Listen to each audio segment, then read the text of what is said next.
Welcome to the Tico Times Weekly Digest, where we bring you up to speed as the new week starts in Costa Rica. I'm Alexander Villegas, assistant editor at the Tico Times, reporting from San Pedro, San Jose, Costa Rica.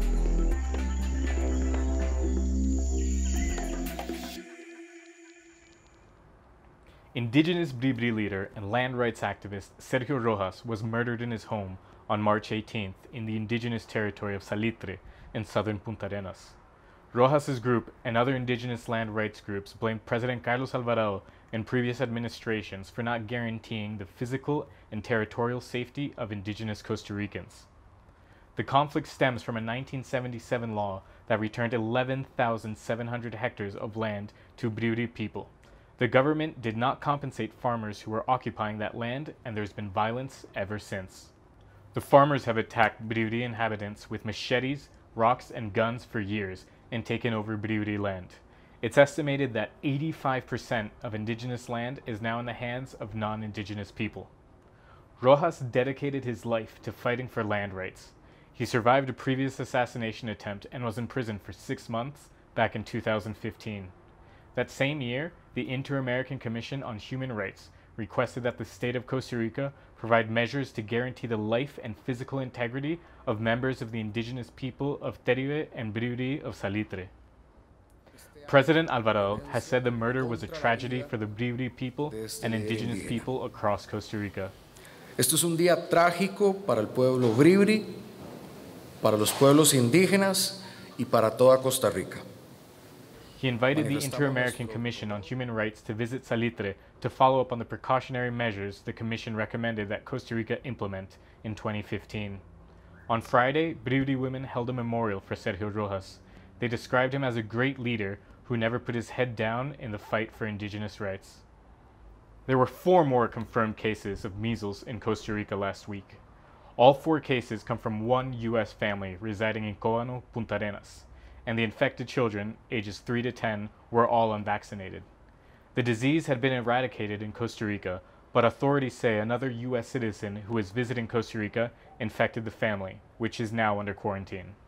Measles are one of the world's most contagious diseases and can be transmitted by coughing, sneezing, or even close personal contact.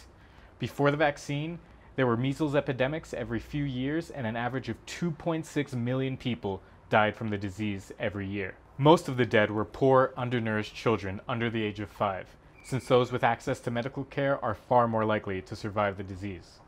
About 15% of children fail to build up an immunity after the first dose, and the Costa Rican Child Welfare Office states that it's an obligation for parents and guardians to make sure children between the ages of 15 months and 10 years old are vaccinated. Costa Rica failed to beat Guatemala in an international friendly Friday night.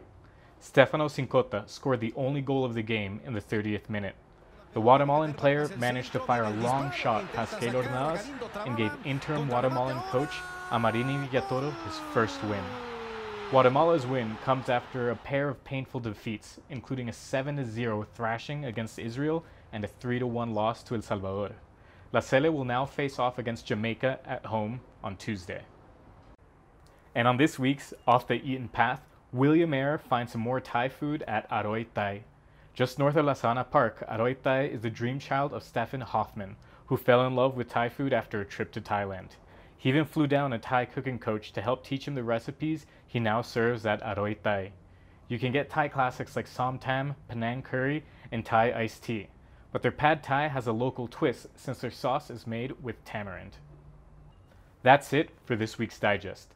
This week's Digest was made possible thanks to the Tico Times 5% Club. This club consists of readers who donate at least $5 a month to keep our newsroom operational and independent. If you join the 5% Club, you also receive exclusive Tico Times content like free Tico Times ebooks and weekly Facebook live chats with the staff. Help keep the news running, and for more news throughout the week, check out ticotimes.net.